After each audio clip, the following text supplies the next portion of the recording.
Hey everybody, it's Rob from Flailthroughs. This is Gundam Battle Operation 2, and this is the Gelgoog G. From what I've been told, G is short for Gunther. It is a 350-point raid that is currently available through the PlayStation Store. Probably won't show up in the game's internal store menu, but it is up in the PSN store, and if you buy one of 3 token packs for basically the same cost as the usual packs, you can get this along with any of them. The costs are about $30, $60, and $90 for increasing amounts of tokens. Each one comes with the Gogg Gunther, and it also comes with a t-shirt for your character, and at the highest level, a set of new Gundam fin funnels, which is really cute, but not like $90 worth of cute.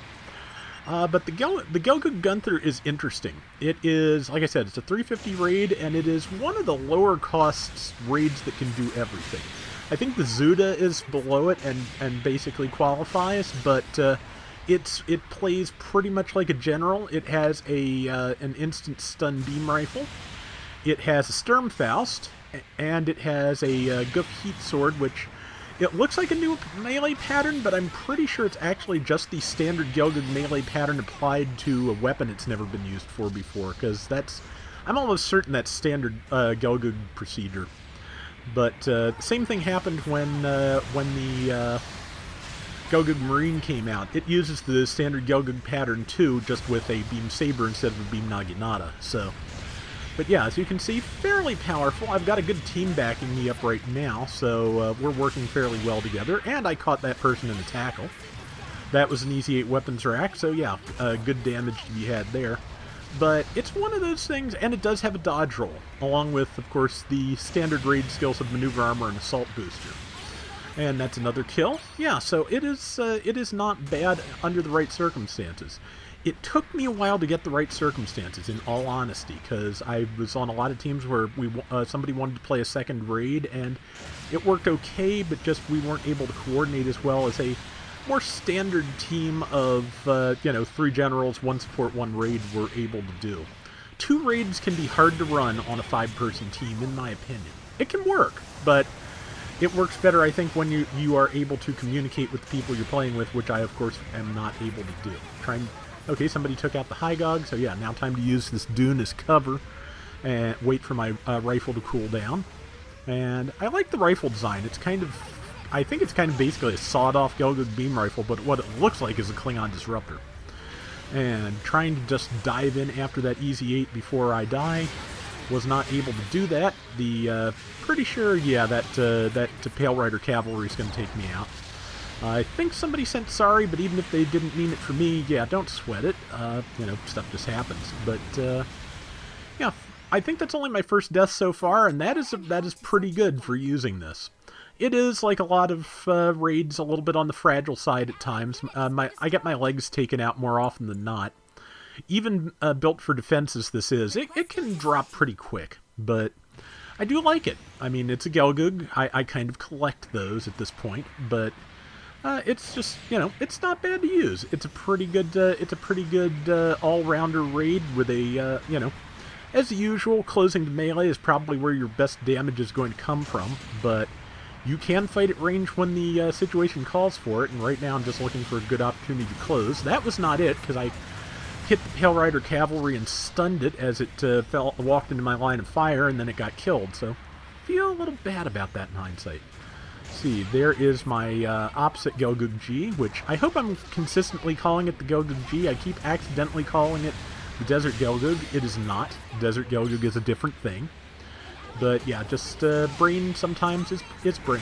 But there is, yeah, I really did just storm into that sport fire to take down the easy 8 weapons rack. Was getting a little full of myself there, and eventually I'm sure I will pay for it. Like right now, it's looking pretty good for that.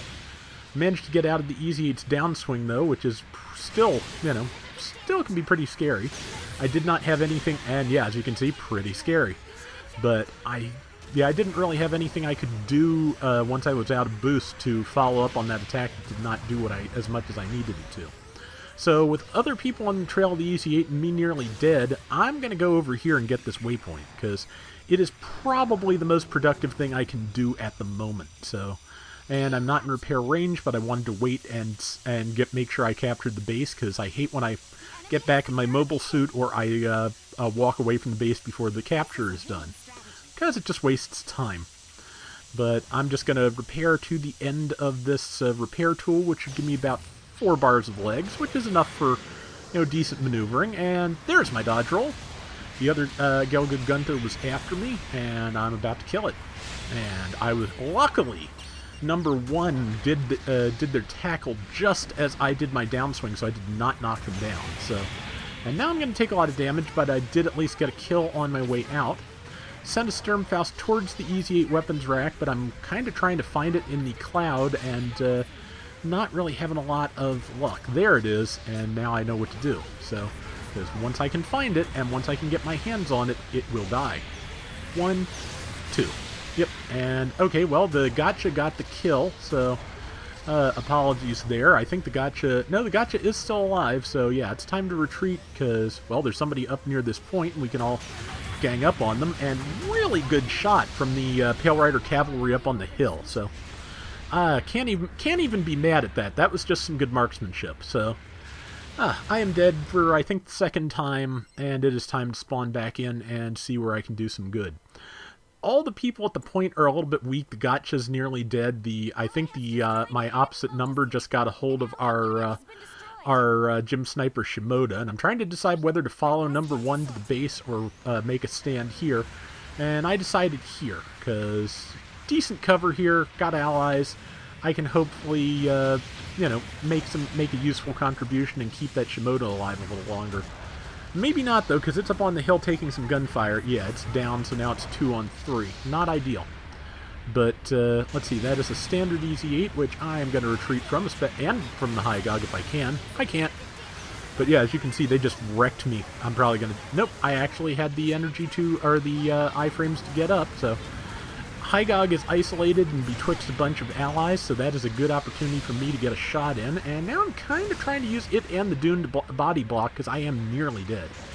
I'm just going to try and get the Easy 8 weapons rack and fail. I think it tackled me. It is a very near match, and we've only got 40 seconds left. If I can get... Okay, the other Gelgoog G got me. But, yeah, if I can get back in there, I can probably do something valuable, so we're going to try and do that. Relatively short respawn times at 350, so not an issue. But, yeah, unfortunately, the Shimoda's just about to drop again, so... Yeah, again, just if the Gogg Gunther can get a hold of it, it's a thing. There's the Easy 8 weapons rack, and I'm just going to go dive straight for it, dodge roll out, and try and kill it. Not quite. I hate that. But, oh well, and the High Gogg's on me now. Yeah, that's the round, unfortunately. I think even if I had managed to kill the Easy 8... Okay, yeah, if I had managed to kill the Easy 8, if I'd moved a millisecond faster, we'd have won that. That's a shame. But I did the best I could in the situation, and, with what I had to work with, and it just didn't quite work out. But I did fairly well otherwise. 2780 out of 8950 and 98,000 damage in a 350 room. It's not bad. 7 kills and 3 deaths. And that is going to do it for today's Gundam Battle Operation 2. We will be back soon with more, so till next time, everybody take care and have fun. Later! I've had people ask me if the Gogg Gunther is worth it, and that's a question I always have a hard time answering, because just basically that depends on an individual's, desire to get it, and money, and, budget specifically, and all these other things. I like it, but it's not particularly... It's interesting for its cost, but it's not particularly outstanding. It's a fairly standard kind of raid you'll find more at higher costs, but it is good. It does good damage, and it's fun to use, so... If my take is, if you were going to buy tokens anyway to get the Sazabi or anything else you may be after during the 3rd anniversary, you may as well get this token pack, because it's it's a decent bonus to have. And if you weren't, the game always does make these things available other ways later. The Gun Cannon SML, the Dom Tropen, the Powered Gym, all started in token packs like this. Zaku Half Cannon as well, which I think has become available other ways by now. But yeah, you will have to wait a while, but it will come to you eventually, hopefully, and you won't have to spend actual money on it if you don't want to or can't. So yeah, that's my take. If you were going to buy tokens anyway, it's great. If you weren't, you can let it go.